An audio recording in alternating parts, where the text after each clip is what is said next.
안녕하세요. 백목사의 시사브리핑입니다. 오늘은 6.25 전쟁 영웅들을 소개하고자 합니다. 먼저 6.25 하면 우리가 메가드 장군을 빼놓을 수가 없죠. 앞에 이승만 대통령 이야기를 할 때 이승만 대통령과 메가더 장군의 관계에 대해서 얘기를 했습니다. 메가더 장군은 1980년에 태어나서 1964년에 돌아가셨는데요. 미국 태평양 전쟁에 미군 최고 사령관을 했죠. 그래서 이제 일본 천황을 항복받고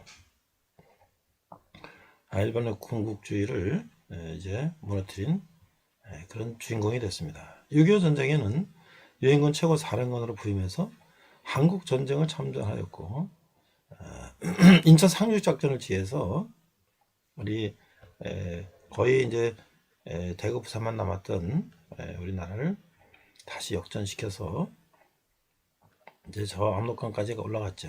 하지만 이제 중공군과의 전면전을 앞두고 메가더 장군은 이제 원자탄을 사용할 것을 주장하였지만 당시 트루만 대통령은 그걸 반대해서 결국 해임되고 돌아왔죠. 미국에 돌아왔을 때 모든 미국 시민들이 메가더 장군을 환영하는 그 퍼레이드는 대단한 장관이죠. 특히 이제 미국 의회에서 마지막 연설을 하는데 우리가 잘 알고 있는 노병은 죽지 않는다. 다만 사라질 뿐이다. 라는 말을 남겼죠. 우리나라의 인천 자유공원에 메가더 장군 동상이 있습니다. 메가더 장군의 인천 상륙작전을 기념하기 위한 것이었죠. 수십 년 동안 있었는데 몇 년 전에 일부 단체들이 그 메가더 장군 동상을 무너뜨리는 그런 일들을 했었죠. 참 어처구니없는 일이죠. 우리나라를 구한 장군을 우리나라 사람들이 이념이 다르다고 그 은인의 동상을 무너뜨린다는 것은 참 오늘 어떻게 미국 사람들이 이 한국을 바라볼까 그런 생각이 들고 우리 스스로도 참 부끄러운 일이죠. 자, 두 번째는 이제 우리나라에 또 빼놓을 수 없는 백선엽 장군이죠. 1920년에서 2020년 우리나라 100세를 사시고 돌아가셨어요. 만주 육군 군관학교를 졸업하시고 간도 특설대라는 이제 그 일제에 이제 그 군대에 있었단 말이죠. 그래서 이제 그걸 이제 많이 또 이제 비판을 하고 있죠. 그러나 이제 해방 이후에 조마지 선생이 비서를 하다가 공산군이 이제 들어오니까 월남을 해서 육군에 들어갔고 6.25 때는 이제 일사단장을 했고 또 이제 북한에 이제 밀려갖고 다부동 전투에서 이제 전공을 세우고 32세에 대한민국 최초의 대장 별 4개가 됐단 말이죠. 32살에. 그래서 태국 무공원장과 미국 은성 무공원장을 받았다. 휴전 회담 때도 한국 측 대표로 했었고 예편에는 교통부 장관 또 대사를 역임하셨어요. 최근에 2020년에 돌아가셨는데 우리 현직 대통령이 우리 6.25의 영웅을 그 조문을 하지 않은 참 그런 안타까운 일도 있죠.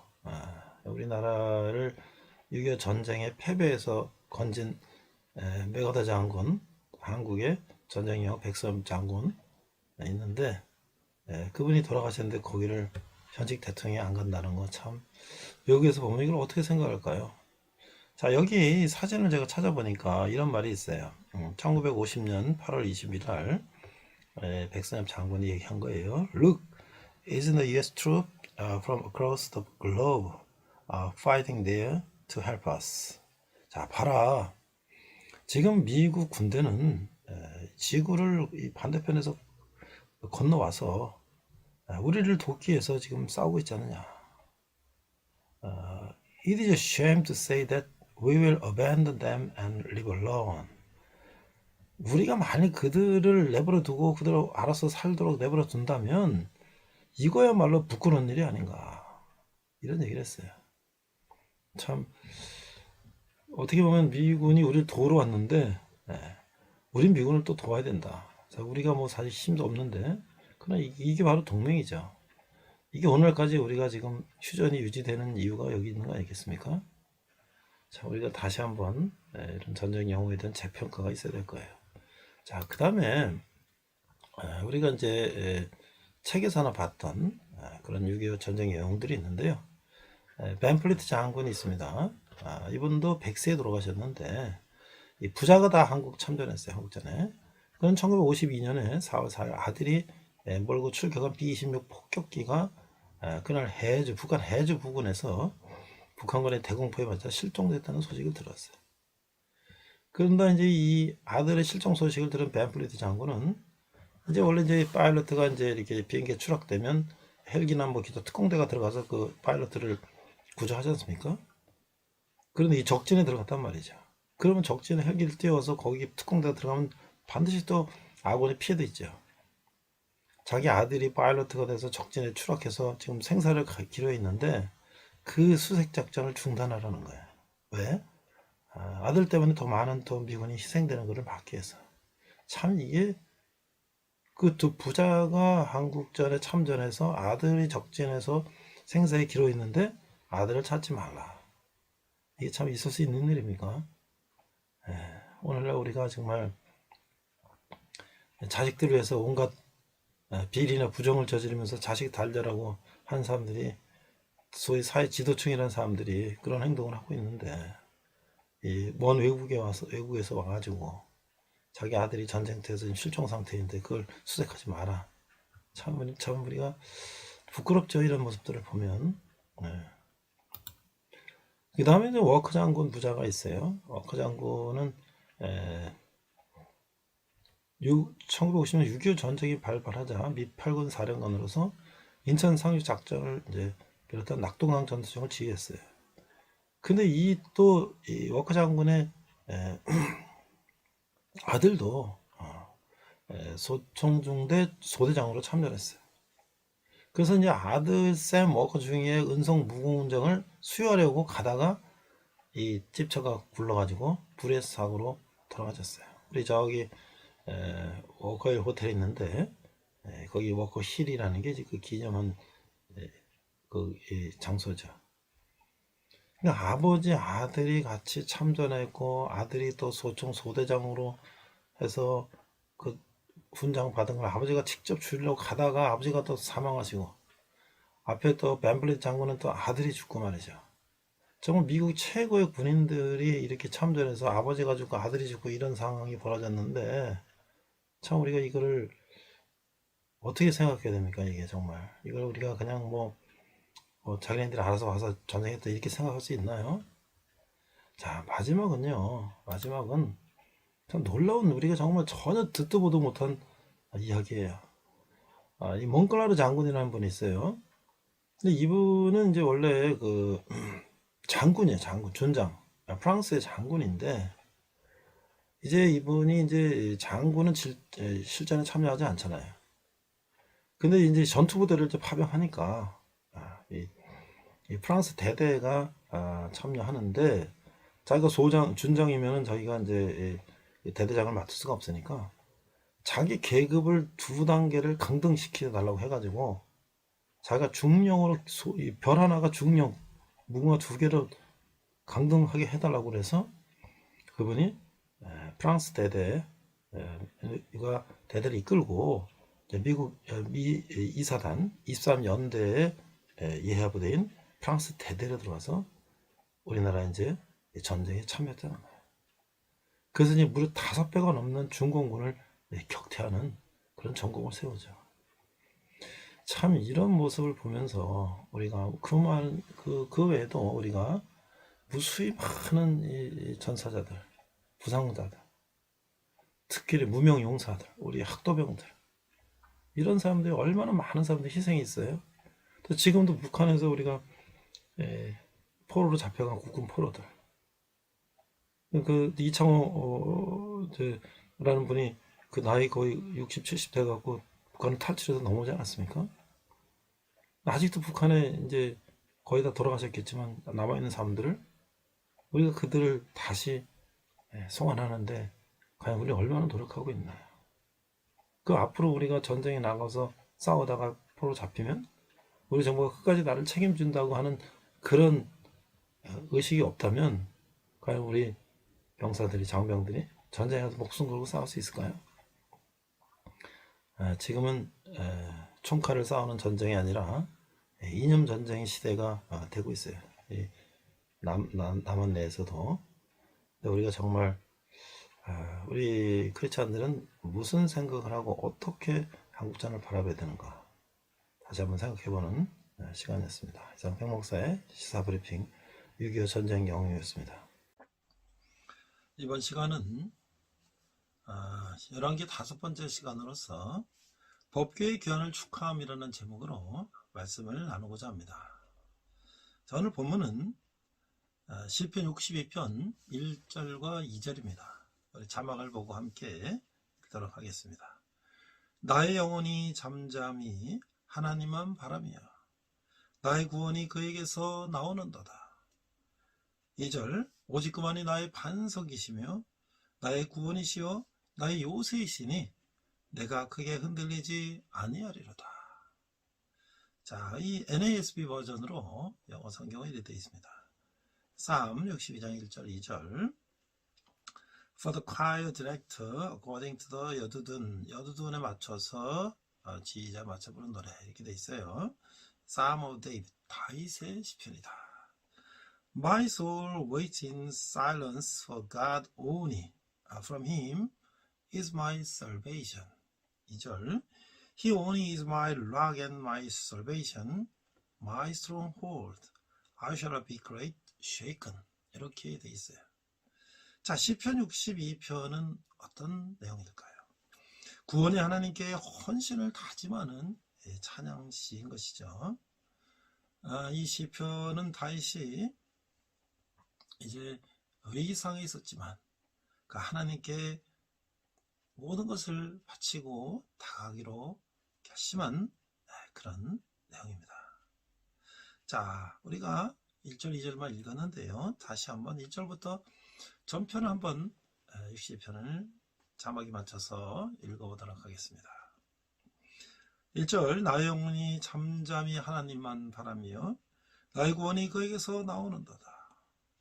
오직 그만이 나의 반석이시여 나의 구원이시여 나의 요새이시니 내가 크게 흔들리지 아니하리로다. 3절 넘어지는 담과 흔들리는 울타리 같이 사람을 죽이려고 너희가 일제히 공격하기를 언제까지 하려느냐. 그들이 그를 그의 높은 자리에서 떨어뜨리기만 꾀하고 거기서 즐겨하니 입으로는 축복이요 속으로는 저주로다. 셀라. 5절 나의 영혼이 잠잠히 하나님만 바라며 물은 나의 소망이 그로부터 나오는도다. 오직 그만이 나의 반석이시여 나의 구원이시여 나의 요새이시니 내가 흔들리지 아니하리로다.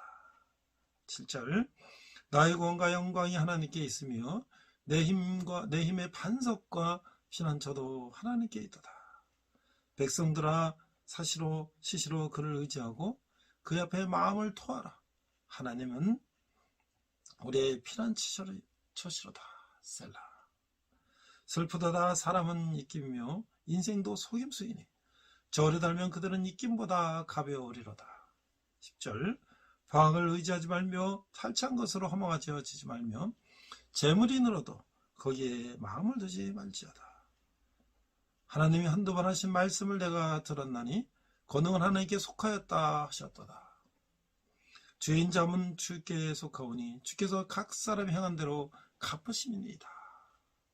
자, 우리가 이 시편 62편은요 63편과 함께 그 간사님이 기독 단체 간사님이 그때 시국을 바라보면서 그 어려운 상황 속에서 많은 대학생들이 데모하고 그러는데 본인은 간사로 나갈 수가 없어서 이 시편 62편 64편을 묵상하면서 거기다 곡을 붙여서 우리가 너무나 잘 아는 이 곡이죠. 나의 영혼이 잠잠히 하나님만 바라며 이렇게 우리가 내가는 이 시시하면요 우리가 너무나 즐겨 부르는 노래죠. 정말 우리가 그 어려운 가운데 있어도 뭐든지 하나님만 바라보며 하나님 앞에 모든 것을 내려놓기를 다짐하는 그런 시편인 것이죠. 자, 이 다윗은 법궤가 이제 이스라엘 성전으로 다윗 왕의 그 이제 성으로, 다윗 성으로 들어올 때 기뻐서 참 춤추고 노래하는 그런 다윗의 기쁨을 우리가 앞에서 나눴는데요. 이제 96편은 그 법궤의 기원을 기뻐하면서 그렇게 찬양을 한 것이에요. 시편 96편을 보니까 1절 새 노래로 여호와께 노래하라. 온 땅이 여호와께 노래할지어다.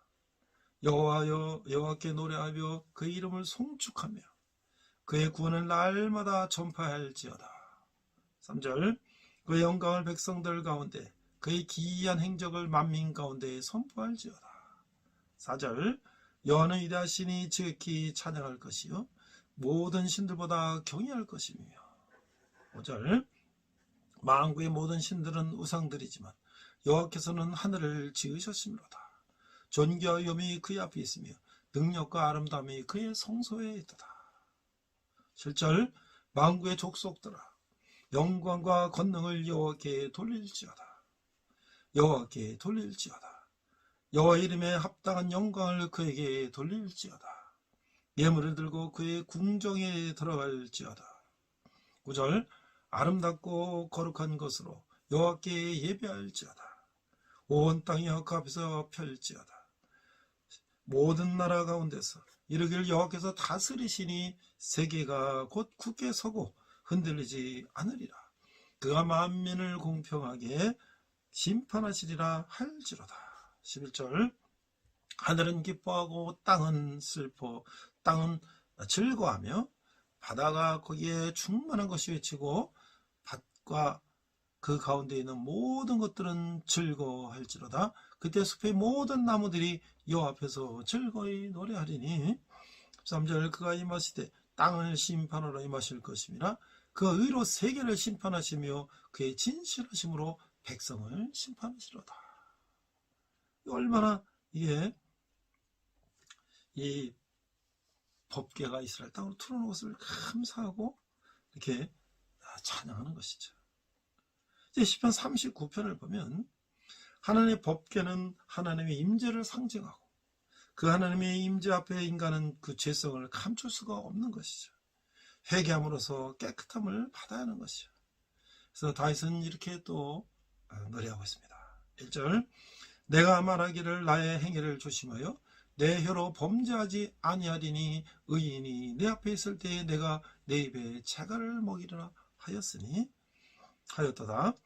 내가 잠잠하여 선한 말도 하지 아니하니 나의 근심이 더 심하도다. 3절 내 마음이 내 속에서 뜨거워서 작은 소리로 읊조릴 때에 불이 붙으니 나의 혀로 말하기를 여호와여 나의 종말과 연한이 언제까지인지 알게 하사 내가 나의 연약함을 알게 하소서. 5절 주께서 나의 날을 한 뼘 길이만큼 되게 하시며 나의 일생이 주 앞에서는 없는 것 같사오니 사람은 그가 든든히 서 있을 때에 또 진실로 모두가 허사뿐이니이다. 셀라. 진실로 각 사람은 그림자같이 다니고 헛된 길로 소란치니 하며 재물을 쌓으나 누가 거둘는지 알지 못하나이다. 7절 주여 이제 내가 무엇을 바라리요 나의 소망은 주께 있나이다. 나를 모든 죄에서 건지시며 우매한 자에게서 욕을 당하지 아니하게 하소서. 9절 내가 잠잠하고 입을 열지 아니하면 주께서 이를 행하신 까닭이니이다. 주의 징벌로 나에게서 옮기소서. 주의 징벌을 나에게서 옮기소서. 주의 손이 치심으로 내가 쇠망하였나이다. 11절 주께서 죄악을 책망하사 사람을 징계하실 때에 그 영화를 조목은 같이 소멸하게 하시니 참으로 인생이나 모두 헛될 뿐이니이다. 셀라. 여호와여 나의 기도를 들으시며 나의 부르짖음에 귀를 기울이소서. 내가 눈물을 흘릴 때에 잠잠하지 마옵소서. 나는 주와 함께 있는 나그네이며 나의 모든 조상들처럼 떠도나이다. 13절 주는 나를 용서하사 내가 떠나 없어지기 전에 나의 건강을 회복시키소서. 이게 다윗은 어려움이 있을 때나 기쁠 때나 하나님 앞에 자기 모든 것을 드리고 기도했다고 하는 것이죠. 제가 이제 이 다윗이 사울에게 쫓겨갈 때나 그 위급한 상황 속에서 그가 하나님 앞에 이렇게 기도하며 노래하는 것을 생각하면서 과연 우리 6.25라고 하는 이 민족의 비극적인 전쟁 가운데 있던 많은 사람들이 있었는데 그 중에서 몇몇 이 장군들을 제가 한번 돌아봤어요. 그분들은 이 전쟁이라는 이 정말 그 위기 속의 한가운데서 어떠한 삶을 살았을까? 어떠한 생각을 하며 살았을까?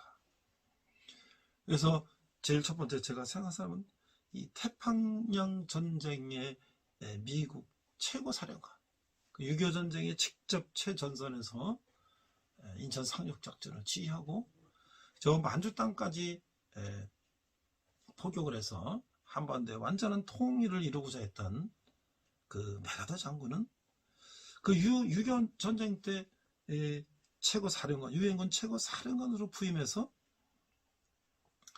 이 한반도의 완전한 통일을 꿈꿨지만 그럼 미국 트루먼 대통령이 제게 3차 세계대전에 일어날 것을 염려해서 이제 메가더 장군을 해임시키고 거기서 메가더 장군의 이제 통일을 향한 그 전쟁을 막았던 것이죠. 그래서 결국 그는 해임되고 미국으로 돌아갔던 것이죠. 우리가 너무나 잘 아는 그 의회에서 미국 의회에서의 그 메가더 장군의 연설, 노병은 죽지 않는다, 다만 사라질 뿐이다 라고 하는 그런 명연설문을 남기고 그는 이제 역사의 태연기로 들어갔어요. 그가 그 부모부터 이 군 장성의 가정에서 태어났어. 그가 많은 전쟁 경험을 통해서 2차 세계대전과 6.25 전쟁과 태평양 전쟁을 통해서 그가 세계 평화를 위해서 끝까지 최선을 다하고자 했지만 그는 결국 뜻을 이루지 못하고 그가 예편하고 돌아갔을 때 그의 마음은 어땠을까? 자, 두 번째는 제가 또 우리나라의 장군을 소개합니다.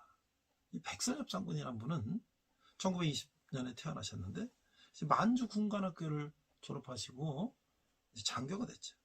그래서 독립운동가 조만식 선생의 비서를 하다가 이제 해방이 되고 군에 다시 투신해서 6.25 때 개성의 제1사단장을 하고 있었다는 거예요. 그래서 그는 이제 6.25 전쟁의 후퇴 가운데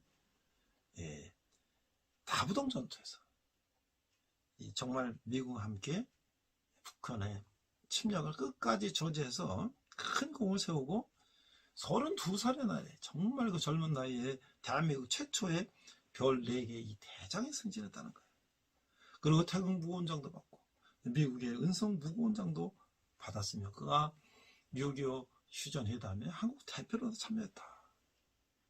정말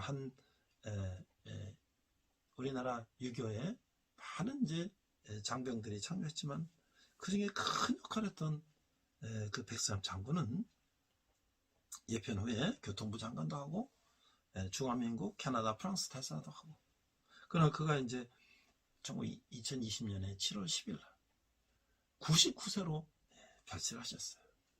미군 장성들도 존경하는 그 대한민국의 백선엽 장군은 당시 정부의 방침에 따라서 군변 증원 동작동에 묻지 못하고 대전현충원에 묻히게 됐어요.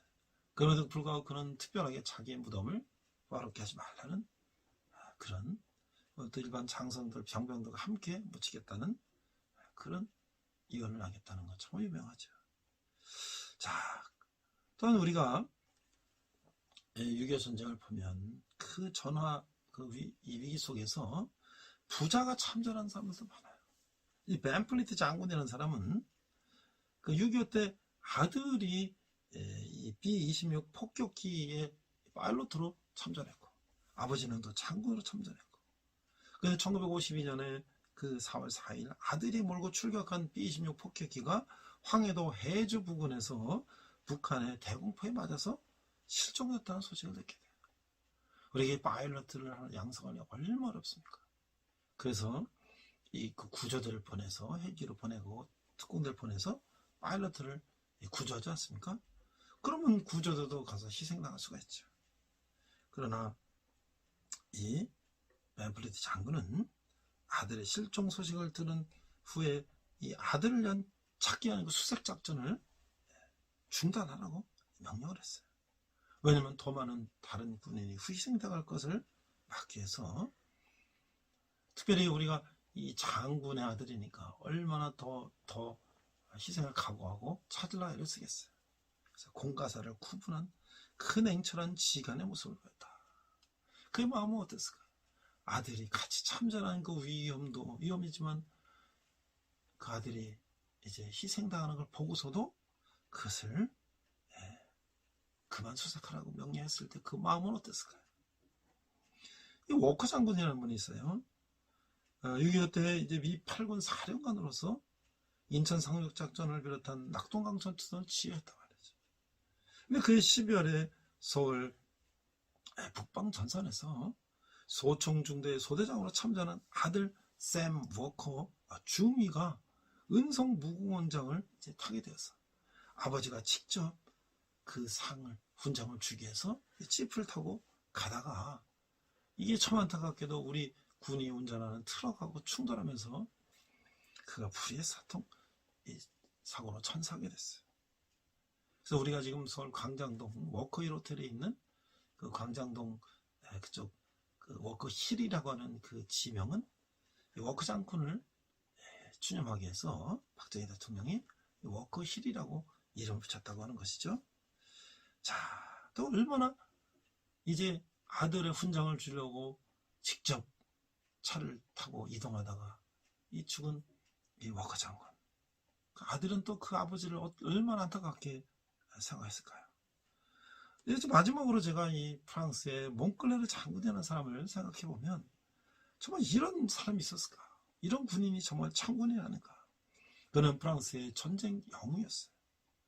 자, 그러나 프랑스는 이제 전투부대를 보내기 위해서 대대급 부대를 보내게 됐어요.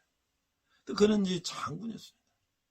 그런데 그가 장군으로서 대대급 전투부대를 지어서 없기 때문에 스스로 계급을 강등해달라고 그래서 2계급이나 강등해서 중령으로 스스로 낮춰가지고 한국에 왔다는 것이죠. 그래서 몽클레르 장군이 이끄는 프랑스 대대는 미 2사단 23년대에 속해서 이 방어전 전투에서 한 축을 맡아서 무려 5배가 넘는 중공군을 격퇴하는 전공을 세웠다고 하는 것이죠.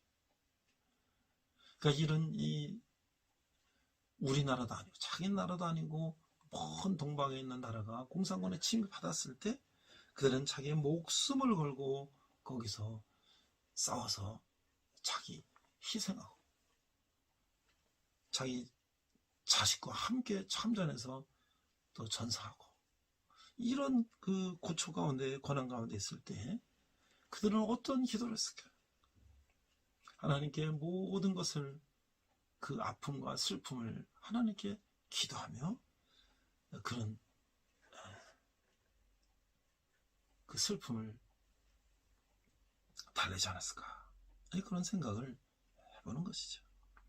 자, 우리가 이 다윗은 그런 어려운 가운데서 사울왕을 통해서 자기가 살해당할 위협을 당하면서 쫓겨다니면서도 하나님을 찬양하며 또 그가 다윗에게 원수 갚을 기회가 있었지만 하나님이 세운 종을 직접 그가 죽이는 것은 안 된다고 생각하고 옷깃만 베어가면서 그렇게 하나님 마음에 합한 자로서 일생을 살았던 그 다윗은 이제 법궤가 드디어 이스라엘 예루살렘 성으로 들어올 때에 얼마나 그 기뻐했는지를 역대상 16장에 보면 이렇게 기록되어 있는 거예요.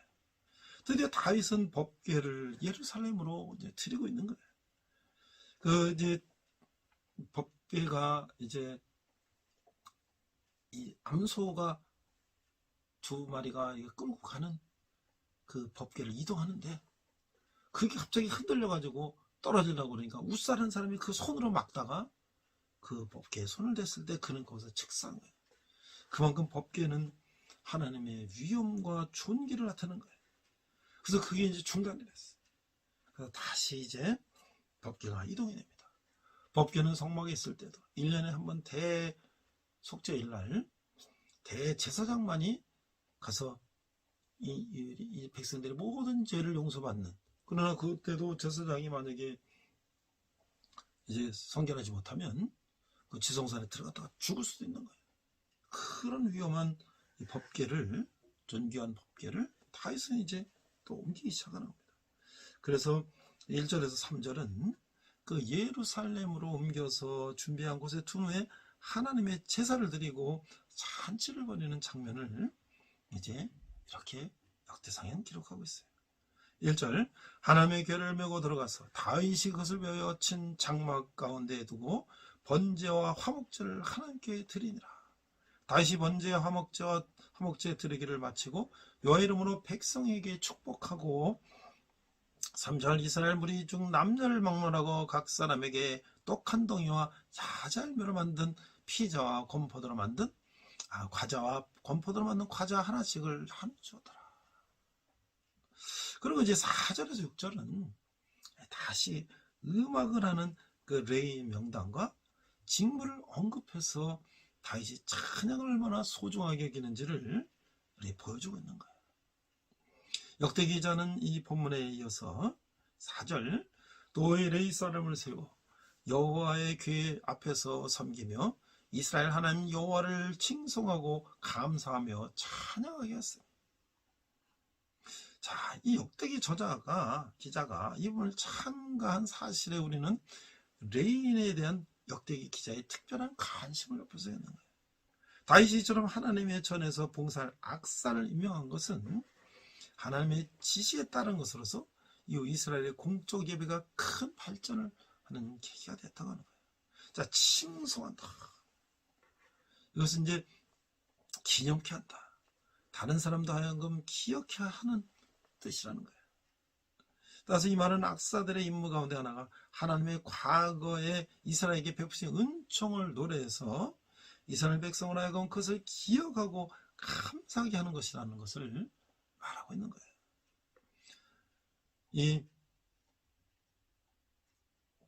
또한 감사하며 이거는 고백하다는 의미가 있어요. 그러니까 하나님이 거룩하신 속성과 그분의 사역에 대해서 감사의 선포를 하는 것이, 이 찬양한다는 것은 하나님의 탁월하신 특성과 위대하신 행위에 대해서 소리 높여 찬송한다고 하는 거예요. 자, 그래서 이제 7절과 7절부터 36까지는 음악을 하는 레위인들이 하나님께 드리는 감사 찬양을 이제 길게 소개하고 있어요. 그리고 이런 이야기를 37절에서 43절에서 다시 발견하게 되는 거예요. 자, 그럼 우리가 7절에서 36절을 음악을 담당하는 레위인들이 하나님께 감사 찬양하는 장면을 어떻게 소개하고 있는지 한번 보도록 하겠습니다. 7절, 그날에 다윗이 아삽과 그 형제를 세워 먼저 여호와께 감사하게 하여 이르기를 너희는 여호와께 감사하며 그 이름을 불러 아뢰며 그가 행하신 일을 만민중에 알릴지어다. 9절, 그에게 노래하며 그를 찬양하고 그의 모든 기사를 전할지어다. 10절, 그의 성호로 자랑하며 알아 여호와를 구하는 자마다 마음이 즐거울지어다. 11절, 여호와 그의 능력을 구할지어다. 항상 그의 얼굴을 찾을지어다.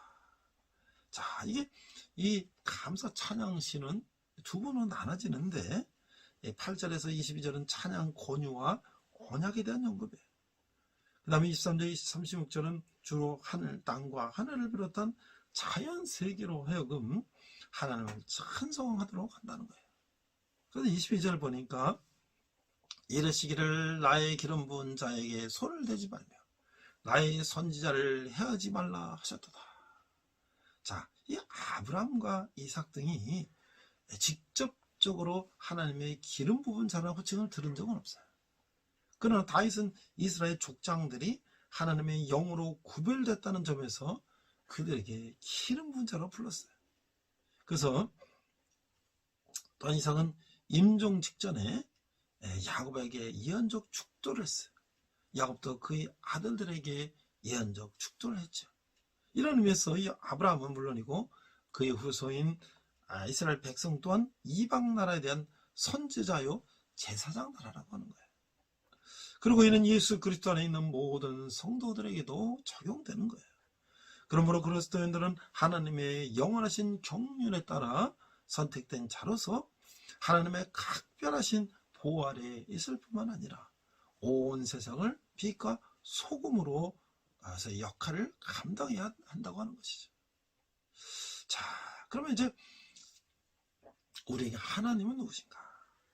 23절에서 36절을 보니까 다윗과 레인들이 법궤를 예루살렘으로 옮기고 준비한 장소에 안치한 다음에 하나님께 감사 찬양을 하는데, 감사 찬양의 전반분 8절에서 22절은 찬양에서의 권유, 찬양의 내용, 역사 해고의 내용이고, 후반부인 23절 36절은 주로 창조 세계에 대한 하나님의 찬양에 동참할 것을 권유하고 있다는 거예요.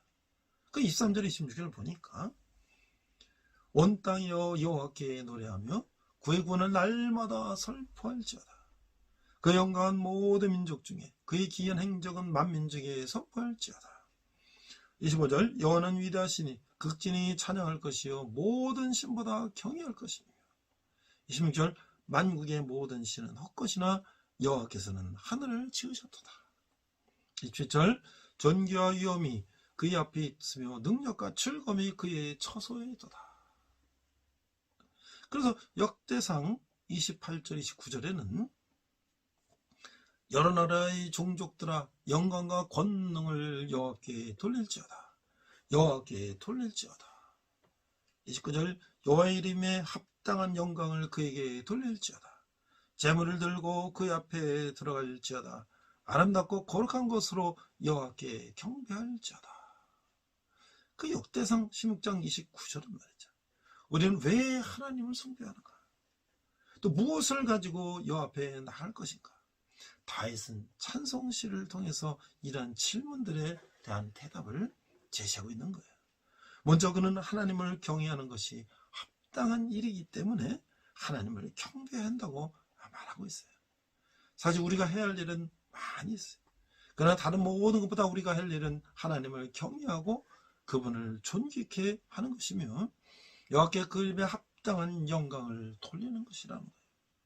우리 이웃들과 친족들이 해야 할 일, 그리고 우리 자신이 해야 할 일은 우리를 존재하게 하신 그분을 존경하고 그분께 복종하는 것이에요. 그래서 하나님이 우리를 창조하신 목적이기 때문이라고 하는 것이죠. 그래서 찬양은 우리의 존재의 의가 된다고 하는 것이에요. 자, 역대상 16장 30절에서 33절을 보니까 온 땅이여 그 앞에서 떨지어다. 세계가 굳게 서고 흔들리지 아니하는도다. 하늘은 기뻐하고 땅은 즐거워하며 모든 나라 중에서는 이르기를 여호와께서 통치하신다 할지로다. 32절 바다와 거기 충만한 것이 외치며 발과 그 가운데 모든 것은 즐거워할지다. 그리할 때 숲속의 나무들이 여호와 앞에서 즐거이 노래하리니 주께서 땅을 심판하러 오실 것입니다. 자, 그래서 이제 역대상 16장 34절 36절을 보면 34절 여호와께 감사하라 그는 선하시며 그 인자심이 영원하미로다.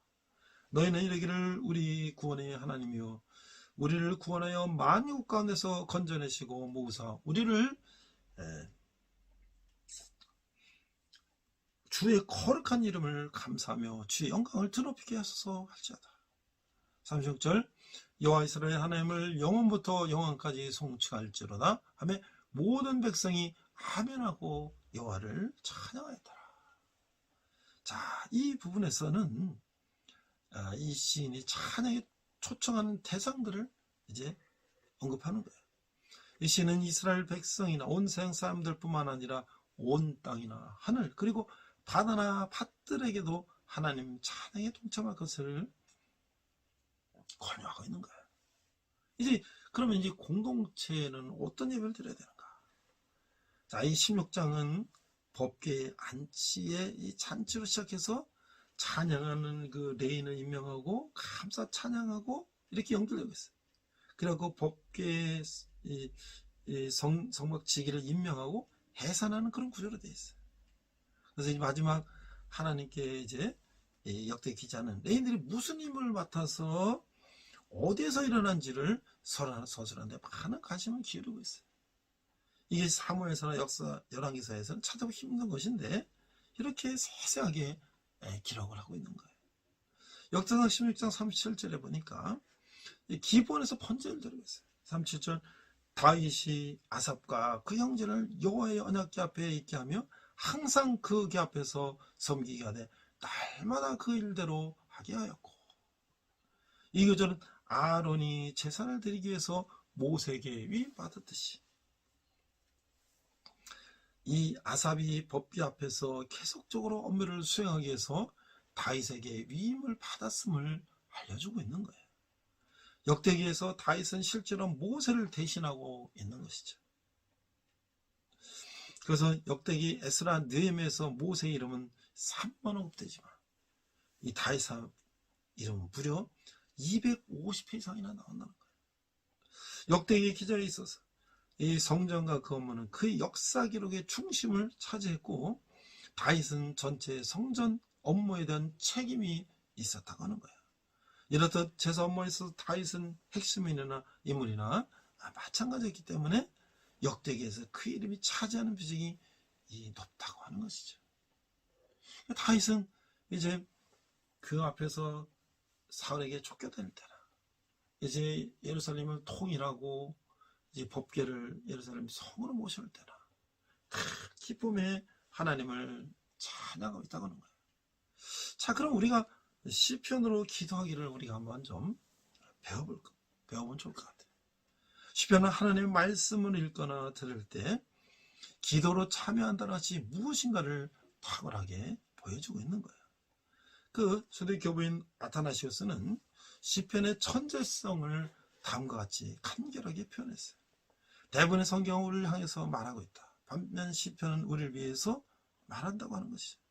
시편을 기도 학교로 사용할 때 그 기도를 가지고 기도할 때 우리는 말씀하시는 하나님께 삶으로서 반응함으로써 주의 깊은 예배를 드릴 때 어떤 말을 해야 적절한지 감각을 익히게 된다는 것이죠. 그래서 시편을 기도할 때 우리는 크게 두 가지를 깨닫게 되는데, 첫 번째 깨닫는 것은 뭐냐면 우리는 무엇이든지 기도할 수 있다고 하는 것이죠. 사실 인간적인 모든 것이 기도의 재료로 적합하다고 하는 거예요. 본성과 관찰, 두려움과 분노, 죄책과 죄, 질문과 의심, 요구와 욕망, 찬양과 감상, 고통과 죽음 등 무엇이든지 우리는 이제 하나님 앞에 기도할 수 있다고 하는 거예요. 인간적에서는 아무것도 배제되지 않는다고 하는 거예요. 시편은 기도란 하나님 앞에서 친절하게 구는 것이 아니고 아주 길게 친절하게 구는 것이 아니라고 이제 계속 얘기하고 있는 거예요. 그렇죠. 기도는 우리 자신의 모습을 그대로 하나님께 바치는 거예요. 그래서 우리가 하나님 앞에서 나의 아픔과 나의 슬픔과 나의 통곡을 신선하게 하나님 앞에 기도할 때 하나님께서 들어주신다고 하는 것이죠. 자, 두 번째 깨닫는 것은 기도가 하나님이 우리를 위해 가지시는 모든 속성, 그래서 거룩이라든지 정의, 자비, 용서, 주권, 축복, 변호, 구원, 사랑, 위엄, 영광에 접근하는 길이라는 것이에요. 시편은 기도가 있는 모습 그대로를 간단하게 내어주시는 하나님의 따뜻한 임재로 우리를 인도하신다는 사실을 자세하게 보여주겠다는 것이에요. 그래서 마틴 루터는 자신의 독일어 시편 서문에서 이렇게 썼어요. 빛나는 책으로 채색된 거룩한 기독교를 정말로 살아있는 형태로 보고 싶다면, 그리고 그것을 축소된 모형으로 보고 싶다면 반드시 시편을 붙잡아야 된다. 라고 말하고 있어요. 거기서 당신은 기독교가 정말로 무엇인지를 보여주는 맑고 깨끗하고 순수한 거울을 얻을 것이다. 그렇죠? 여기서 우리 자신들의 모습을 발견해야 될 것이고, 진정한 너 자신을 알라라는 것과 하나님 그분과 하나님의 모든 피조물을 보게 될 것이라고 하는 것이죠. 이제 우리는 추수감사를 지나고 우리가 이제 이 나라 이 민족을 우리가 기도해야 될 겁니다. 이 나라 이 민족이 정말 그 수천 년 고난 가운데 있다가 이제 구간 말에 성령님들이 오셔서 우리에게 복음이 전해졌고, 그 복음 가운데 이 천만 성도가 이렇게 부흥하고 했지만 우리에게 남북 분단이라는, 또 유교라는, 또 지금도 저 북한에서 이제 기독교인을 전 세계 제1위 핍박하고 있는 그런 북한의 현실을 보면서 언제든지 우리가 지금 남북 대치 간에 위협 속에 살고 있는데, 우리가 좀 하나님의 정의를 물같이, 공의를 마르지 않는 강같이 흐르게 해야 된다고 하는 기도를 해야 될 것이에요. 그래서 아모스 5장 24절에 오직 공법을 물같이 정의를 하수같이 흘릴지어다. 영어로 이렇게 됐어요. But let judgment run down as waters and righteousness as a mighty stream. 그러니까 이 정의가, 공법이 물처럼 흐르고, 그 다음에 righteousness, 이 정의, 옳음이 강물처럼 흘러, 정의와 공의가 흐르는 그런 세상이 되도록 우리는 기도해야 된다는 것이죠. 이게 볼 때마다 우리가 마음이 떨리는 말씀이에요. 하나님이 진정으로 원하시는 것은 뭘까? 우리는 하나님을 사랑하고 옆으로는 이웃을 사랑하는 것이에요. 그래서 우리가 실천하고 우리가 행동하는 것이, 자신들이 불의를 행하는 줄 알지 못하고 욕망조차 말씀을 가져다 붙여 정당하는 이 시대에 우리는 그런 행동을 해서는 안 될 것이에요. 오로지 마음의 중심을 보시는 주님께서 좁은 길로 가는 정의로운 자들과 넓고 왜곡된 길로 가는 그랬던 지도자들을 하나님께서는 판단하실 거예요. 오늘 법계의 기한을 축하하는, 기뻐하는 이 다윗의 모습을 보면서, 그는 고난 가운데도 하나님을 찬양하며 기쁨 가운데도 하나님을 찬양하는 다윗을 보면서, 오늘날 우리가 우리 크게는 우리 민족과 우리 국가의 역사를 보면서, 또 작게는 나 개인의 어떤 형편과 상황을 보면서 우리가 항상 기쁠 때나 슬플 때나 우리는 하나님께 우리의 모든 것을 드리는, 다윗과 같이 자기의 모든 것을 하나님 앞에 기도하며 찬양하며 나가는 그러한 삶을 사는 저와 여러분 되시기를 주님의 이름으로 축원합니다. 우리 한번 기도하겠습니다. 하나님 아버지의 은혜를 감사합니다. 오늘 다시 법계 기한을 기뻐하면서 노래하는 것을 우리가 함께 봤습니다. 우리 인생 가운데 살 때에 우리의 기쁨도 있고 슬픔도 있지만 우리가 항상 하나님께 모든 것을 내어놓고 우리가 기도하며 나가는 우리들 되게 하여 주시옵소서. 감사드리며 예수님 이름으로 기도했습니다. 아멘.